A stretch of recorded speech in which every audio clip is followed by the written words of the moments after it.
We welcome our Nigerian viewers and viewers across the world. This is Galaxy TV News. Let's get things started.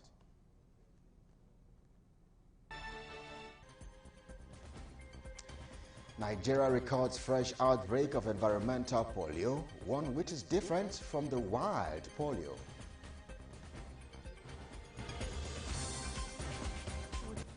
Plus tonight, retired civil servant Banjoko Phillips will witness the gruesome murder of Ms. Jumoke Oyeleke at the Yoruba Nation's rally, testifies in court.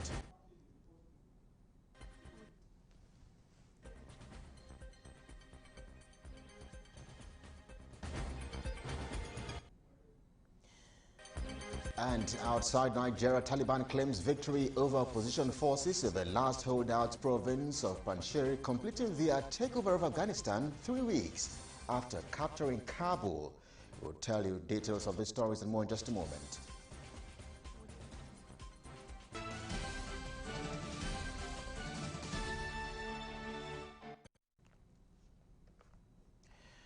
And now, wherever you're watching from around the world, we are live from our headquarters here in Lagos, Nigeria. I am Kelly Egiga. On our first story tonight, Nigeria has confirmed the outbreak of environmental polio, one which is different from the wild polio. The Galaxy's Godfrey Shemoga reports that the Executive Director, National Primary Healthcare Development Agency, Dr. Feza Shuaib, confirmed this in Abuja Monday at the sidelines of the Northern Traditional Leaders Committee meeting on primary health care delivery. Nigeria has recorded 70% of the about 120 reported incidents of the outbreak in Africa. Details of this report. Nigeria recently marked a year of being certified a wild polio-free country after achieving the milestone on 25th August 2020. But at this 2021 third quarter review meeting of the Northern Traditional Leaders Committee on Primary Healthcare Delivery, UNICEF disclosed that Nigeria has now recorded a fresh outbreak of polio. UNICEF country representative Peter Hawkins said this particular polio is an environmental variant. Polio in its various forms and environmental polio at its core is here with us. 120 children so far have been infected in 2021. Nigeria accounts for 70% of polio cases across the continent. The outbreaks have not only happened in the north, but throughout the country. Confirming the outbreak to journalists, Executive Director, National Primary Healthcare Development Agency, Dr. Feza Shuaib, said the affected areas are those that have not been fully immunized. There's a clear distinction between the wild polio viruses that we have eradicated in Nigeria and indeed the whole of the African continent. This is distinct from the current outbreaks of a different type of polio virus.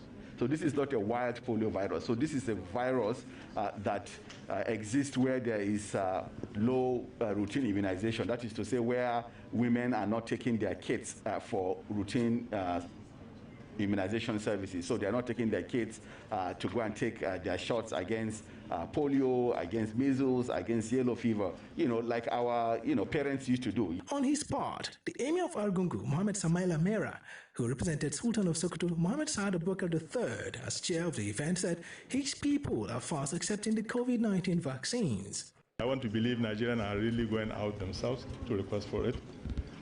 In my state, and from all the responses I had from my colleagues, there is every hope that the vaccine stock we have at the moment will be exhausted, will be taken by citizens of this country. But what we intend to do as a committee is, one, to lead by example.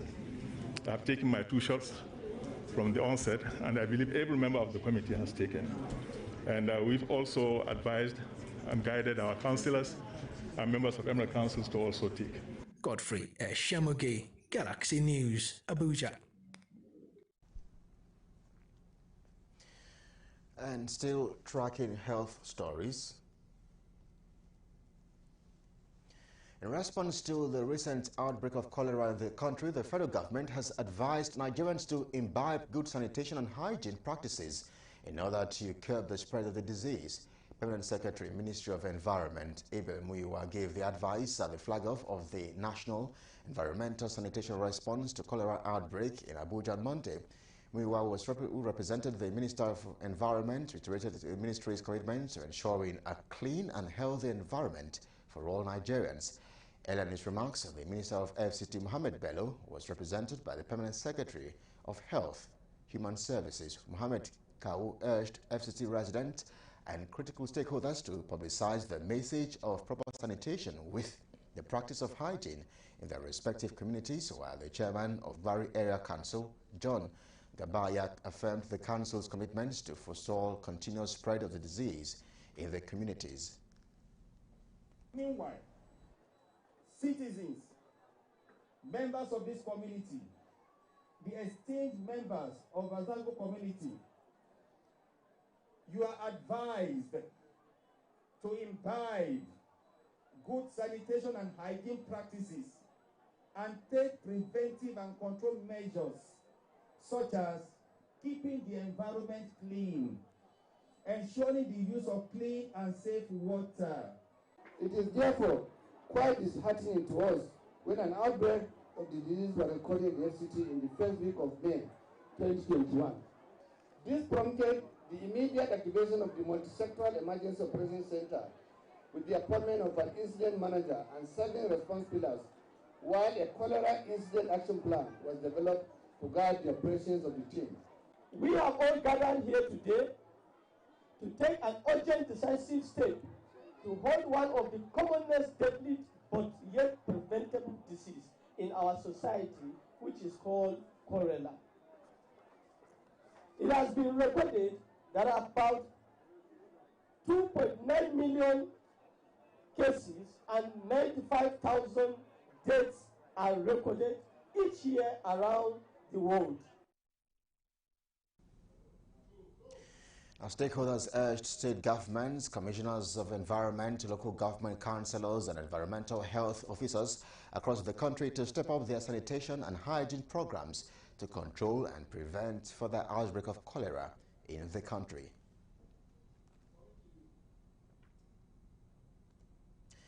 Let's stay with cholera for a moment, as the Ogun State government says it has stepped up efforts to stop the spread of the disease after an outbreak in Magboro in Obafemi Owode local government area of the state. Commissioner for Health in that state, Dr. Tommy Kuka, said in a statement issued on Monday in Abeokuta that the reported outbreak was predominant among motorcycle riders and scavengers.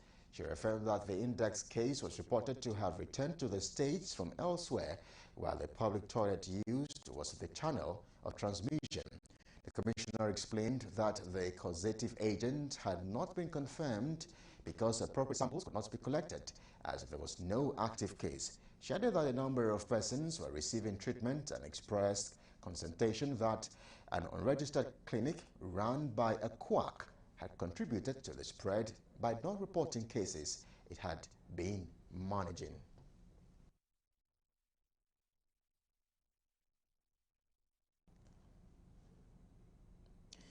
You're watching the news on Galaxy TV. Let's take a moment and be back with more stories. Please stay with us.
Welcome back. This is Galaxy TV News. Now, for more updates and latest news, visit our website at www.galaxytvonline.com or subscribe to our YouTube channel at youtube.com/Galaxy TV Nigeria.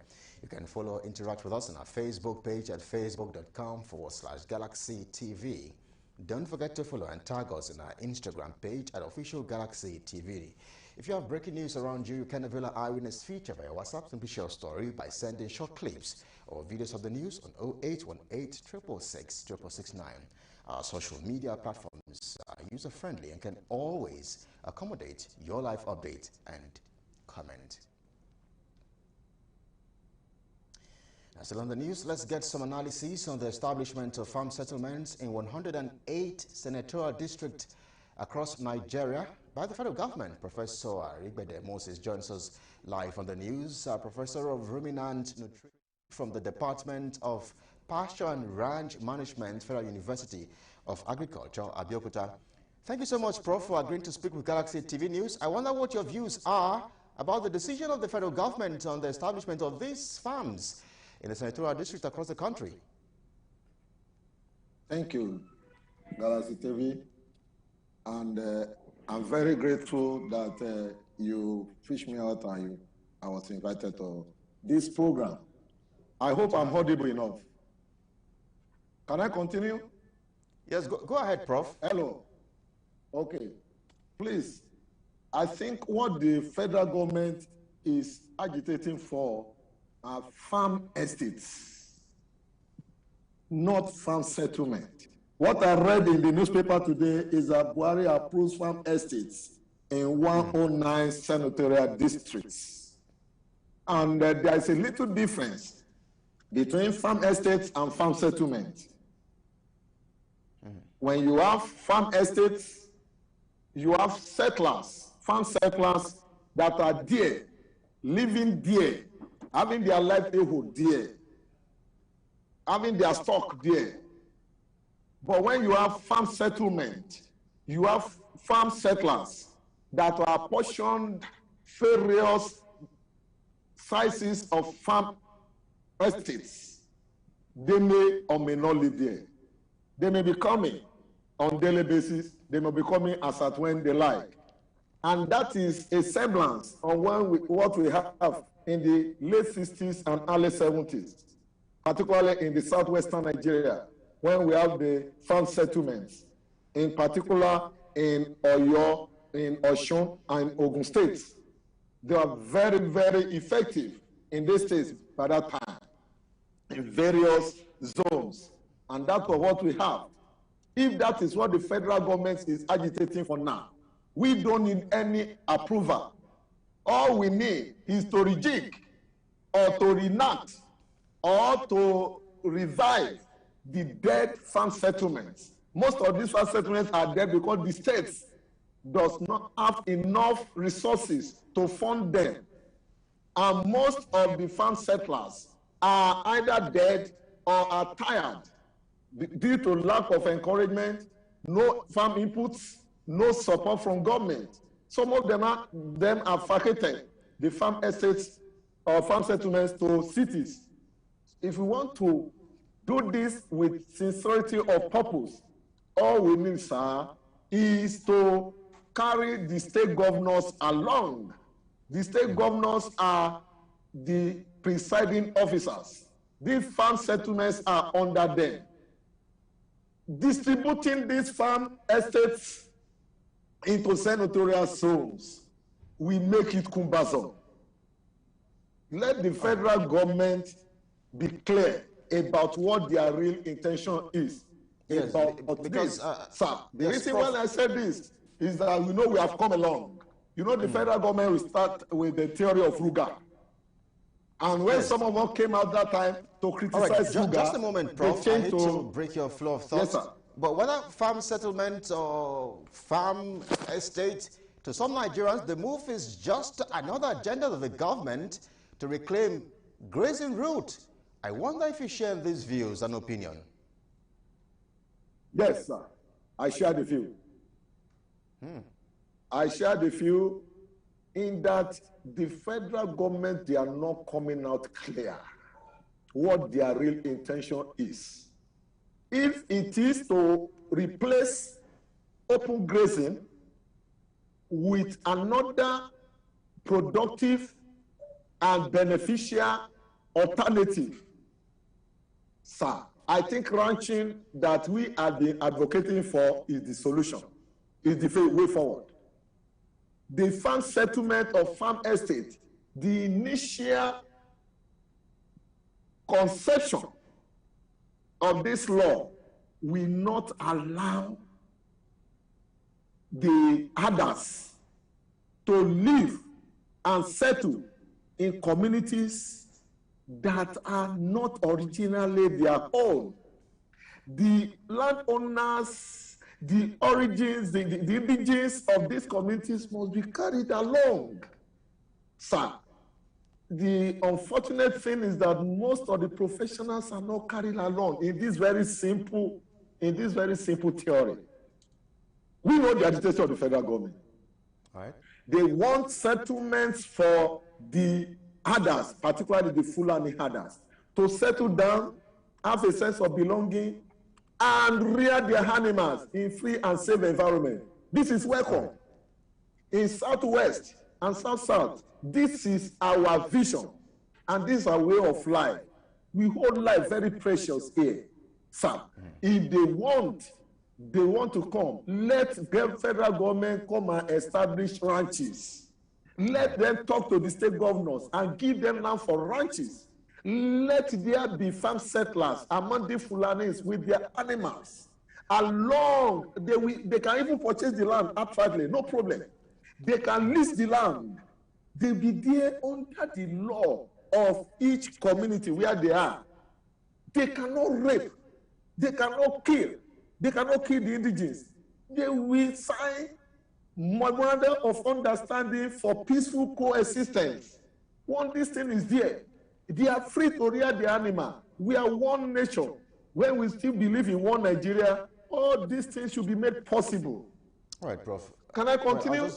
Yes, I mean, I was going to ask you if why the president doesn't seem to be interested in ranching, but because we're pressed for time, I'm afraid we have to let you go. Professor Aribede Moses, Professor of Ruminant Nutrition, Forest Science, Department of Pasture and Ranch Management. And Range Management. That is our department. Thank you so much, We have Prof, about 10 professionals in our department, and none of us has ever been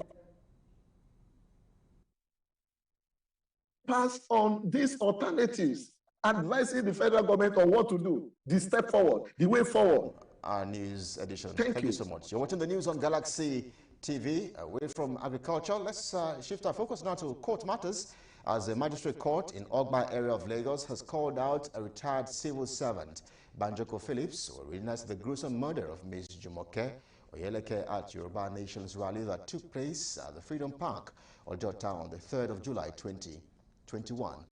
Oyeleke told the court that he met the deceased in his compound in a pool of her own blood, a gapskin for her breath, with a bullet hole in her chest. Galaxy's Daniel Tanimo reports that the witness further added that his wife, called Tosin Oyemade, who is Jumoke's, employed to inform her of the incident. He said that they called the Lagos State Emergency Response Team and were told to take Jumoke to the nearest hospital, as it would take up to 45 minutes before they could get there. The case was adjourned till the 20th of September 2021 for further hearing.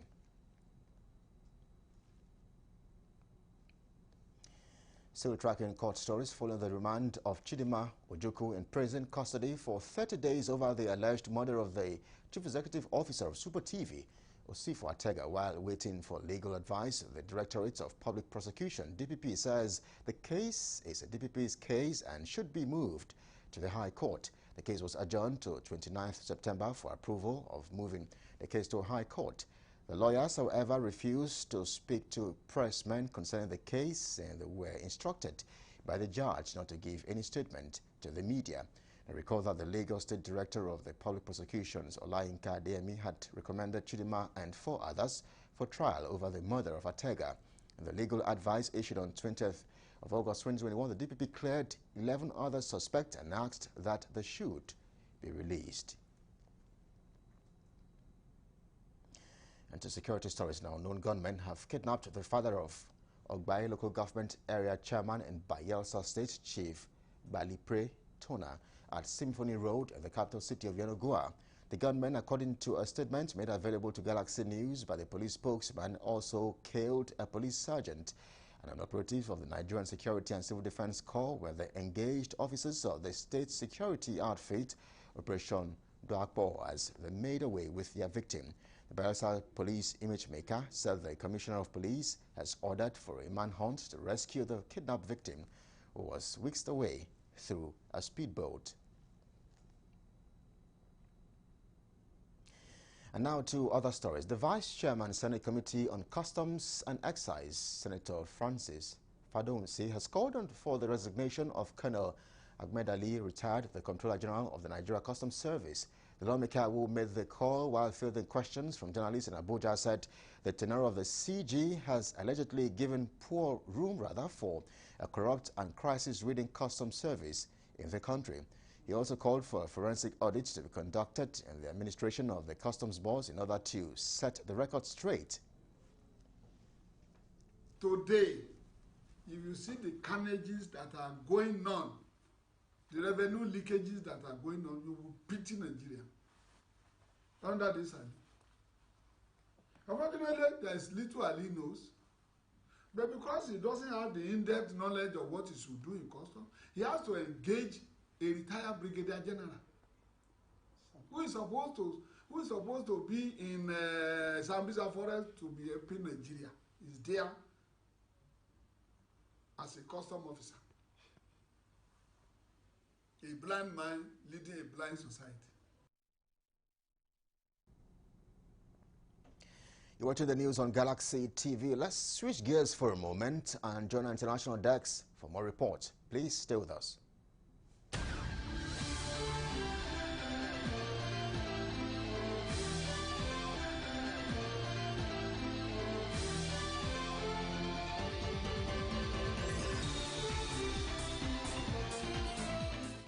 Welcome to international news.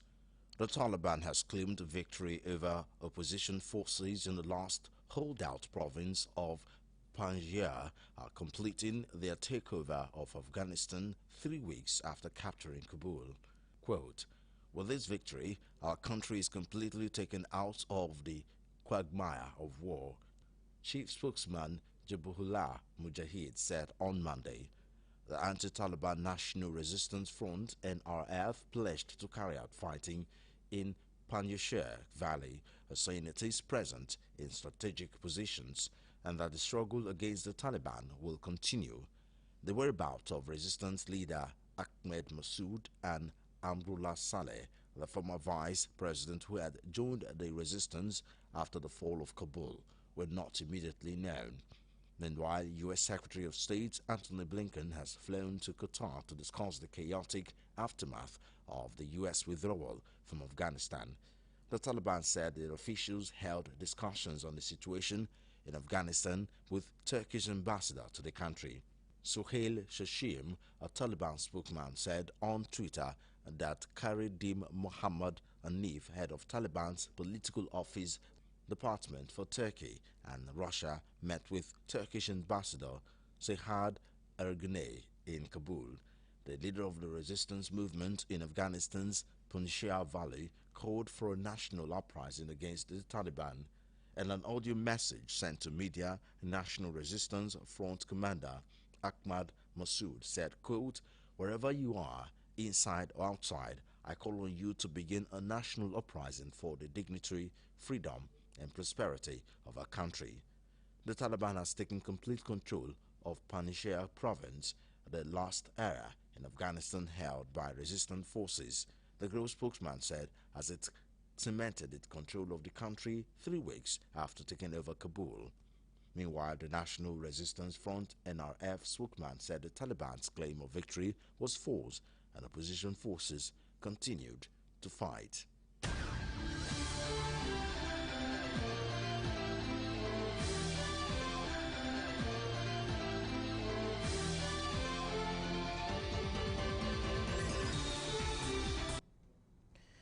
And with that report, we conclude our news at this time. But for more updates and latest news, visit our website at www.galaxytvonline.com or subscribe to our YouTube channel at youtube.com/GalaxyTV Nigeria. You can follow or interact with us on our Facebook page at facebook.com/GalaxyTV. Don't forget to follow and tag us on our Instagram page at Official Galaxy TV. If you have breaking news around you can avail our eyewitness feature via WhatsApp and share story by sending short clips or videos of the news on 0818 666 669. Our social media platforms are user-friendly and can always accommodate your life update and comment. That's your Galaxy TV news at this time. On behalf of the production team and everyone here, thank you so much for your company. We urge you to please keep safe. I am Kelly Egiga. Our newsroom returns at 9 p.m. with our primetime news. Good evening.